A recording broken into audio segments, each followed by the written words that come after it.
이 전기차나 소차와 같은 친환경차로 가는 것은 대세이기 때문에 우리가 2차 전지나 전기차 산업의 성장성을 그대로 믿고 투자하자라는 말씀을 드리고 싶습니다.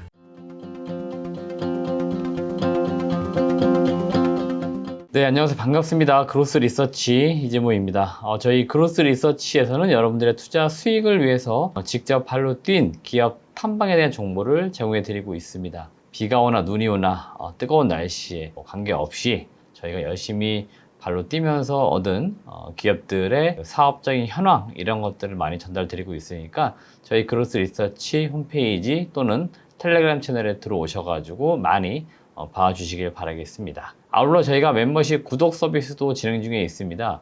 저희 그로스 리서치 홈페이지에 들어오셔서 저희 멤버십을 구독해 주시면은 다양한 컨텐츠를 보실 수가 있습니다. 저희가 미처 다 공개하지 못한 탐방 보고서, 그리고 IR이나 NDR, 소위 말하는 여의도 일대에 돌아다니는 다양한 투자 정보 이런 것들을 후기로도 올려드리고 있습니다. 실제로 시장에서는 나오지 않는 정말 다양한 내용들이 많이 포함이 되어 있으니까 많이들 들어오셔서 좀 봐주시길 바라겠습니다. 자, 이번 영상에서는 최근에 계속적으로 이슈가 되고 있는 이 전기차 화재 이슈 하도 계속 떠들고 있어가지고 저도 익히 알고 있으면서도 다시 한번 찾아보고 그러고 있습니다. 그래서 진짜 불이 잘 나고 있고 많이 나는 건지 체크해 보았고요. 과거 제가 이제 스토리를 좀 들려드릴 건데 내연기관도 좀 시끌벅적했던 시점이 굉장히 많았었습니다. 근데 지금 시간 지나서 결국 다 잊혀졌죠. 그래서 옛날에 어떤 이야기들이 있었는지 제가 알고 있는 범위 내에서, 제가 경험한 범위 내에서 좀 말씀을 드려볼까 합니다. 지금 보시는 화면은 이게 2015년도에 있었던 사건인데요. 그 당시에 우리나라에서 가장 인기가 많았던 외국차의 브랜드는 폭스바겐이었습니다. 판매 대수로 폭스바겐이 자동차가 굉장히 많이 팔렸었고요. 이때 디젤 자동차가 유행을 했습니다. 디젤 자동차가 연비가 굉장히 좋다. 그리고 실제로 디젤이 경유차니까 휘발유보다 연료비가 싸죠. 그래서 가격도 싸다. 그래서 이런 논리들 때문에 소비자들로부터 반응이 굉장히 좋았었습니다. 여기에 더해서 상대적으로 친환경이다. 이런 마케팅도 더해지다 보니까 휘발유나 이런 차들보다는 디젤이 상당히 인기를 끌면서 그 당시에 이 폭스바겐 자동차가 굉장히 인기를 끌었습니다. 그런데 이 사건이 터졌습니다. 2015년도 9월에 폭스바겐, 소위 말하는 이 배출가스 조작 사건이 터집니다. 그래서 이때부터 이 폭스바겐이 인기가 뚝뚝 떨어졌고요. 그리고 디젤차의 이 연비 조작 이슈 때문에 디젤차에 대한 인기도 뚝뚝 떨어졌습니다. 우리가 예전에, 지금도 그렇지만 이 경유차하고 휘발유차 좀 비교했을 때 휘발유차가 좀 더 조용하다, 경유차는 왠지 이상하게 좀 시끄럽다 이런 이야기들이 굉장히 많았었음에도 불구하고 이 경유차가 인기가 있던 시절이 있었는데 이 사건을 인해 가지고 경유차가 급격히 인기가 떨어졌습니다. 그리고 이 폭스바겐 브랜드도 이미지가 많이 실추가 되면서 시장에서 인기가 뚝 떨어졌죠. 그래서 독일 3사 중에서 이 폭스바겐을 제외하고 BMW나 벤츠의 차가 인기를 끄는 그런 시절이 옵니다. 이게 아마 2015년, 16년, 17년 요 즈음입니다. 그래서 대략 한 18년, 19년 이때까지 이런 분위기가 상당히 많이 만들어졌던 시기였고요. 2015년 요 이후로 국내에서 전기차 시장이 조금씩 더 활성화가 되기 시작을 합니다. 그래서 이때 저도 2차 전지와 관련된 기업들 탐방을 굉장히 많이 갔습니다. 지금 엄청나게 이제 커버린 기업인 에코프로, 이때는 에코프로 단일 종목이었습니다. 지금이야 에코프로 그룹주가 돼가지고 여러 기업들이 있지만 그 당시엔 에코프로, 배터리 셀 업체 중에 삼성 SDI, 배터리 캔 업체 중에서는 상신 EDP, 자동차 부품주 중에서는 우리산업, 장비주 중에서는 PNT, 이런 기업들 탐방 많이 갔었고 커버를 많이 했었습니다. 이때부터 그래서 이 기업들이 사업이 쭉 성장을 합니다. 그 이제 시기 산업의 어떤 성장 트리거가 됐던 것이 바로 요 폭스바겐의 연비 조작 사건이었어요. 그래서 그 당시에 핵심적인 타이틀로 유행했던 문장이 내연기관의 몰락이었습니다. 그러면서 앞으로는 이 친환경차가 대세가 될 것이다. 요렇게 많이 이야기됐던 시절이었습니다. 그 이후로 얼추 지금 한 10년 가까이 지금 세월이 흘렀습니다. 예상대로 전기차는 많이 성장을 했습니다. 그리고 그때 그 작은 중소기업들도 엄청나게 큰 기업들이 됐습니다. 조단위 기업들도 많이 등장을 했죠.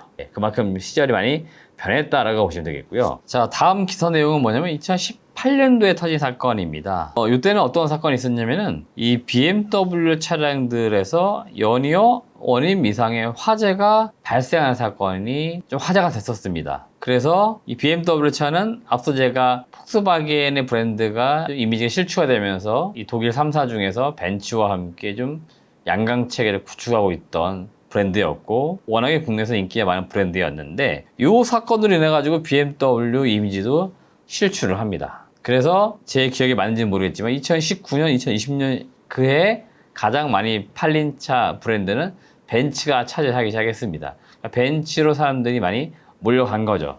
외제차를 산다 그러면은 과거에는 폭스바겐, BMW, 벤츠 이렇게 골고루 인기가 있었는데 폭스바겐은 이제 미리 나가서였고 이 BMW는 보면 그 당시 용트림 입에서 용이 불을 붙는 것처럼 그런 이미지가 딱 발생이 되면서 인기가 또 떨어졌습니다. 그리고 이제 벤츠가 독보적인 위치를 차지하게 되죠. 그래서 이때 이제 화재가 워낙에 많이 터지니까 BMW 차는 안 팔리고 그래서 회사에서는 요거를 은폐를 하려는 그런 움직임도 있었습니다. 하지만 은폐된다라고 해서 요새는 다 숨겨지는 게 아니죠.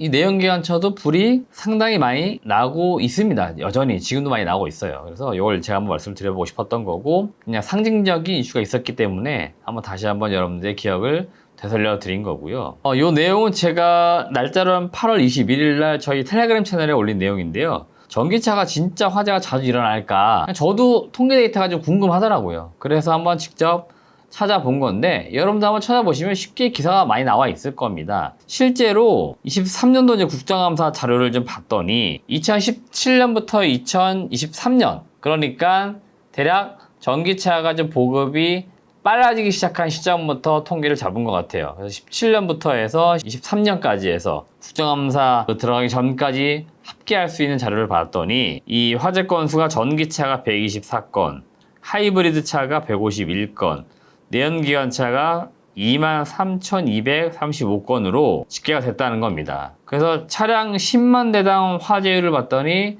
전기차는 0.03%, 하이브리드가 3.4%, 내연기관차가 1.5%. 실제로 전기차는 생각보다 다른 차종하고 비교했을 때 화재율은 좀 낮은 편이에요. 그런데 최근에는 전기차가 워낙에 불이 많이 나와서 이슈가 좀 되고 있어서 전기차가 마치 모두 다 불이 잘 나는 차처럼 되어 있는데 꼭 그렇지는 않다는 겁니다. 오히려 내연기관차나 하이브리드 차가 화재가 날 가능성이 더 높다는 겁니다. 빈도로 봤을 때는, 그 확률로 봤을 때는. 그렇기 때문에 우리가 이런 것에 대한 오해를 좀 갖지는 말자라고 말씀을 드려보고 싶었던 거고요. 궁극적인 건 이겁니다, 사실은. 제가 앞서 2015년부터 2018년도 그 최근의 이슈를 짚어드리면서 말씀드린 이유가 뭐냐면 제가 2015년도부터 기업 탐방을 다녔고 그때부터 친환경차는 앞으로 대세가 되겠구나라고 판단했었기 때문에 앞서 언급드렸던 전기차 관련된 2차전지 관련된 기업들을 많이 팔로우 했었던 거고요. 그 흐름은 변하지 않을 거라는 겁니다. 왜냐? 이 내연기관의 역사가 100년이 훨씬 더 넘었습니다. 진짜 전통적으로 오래된 기업은 200년이 넘었어요.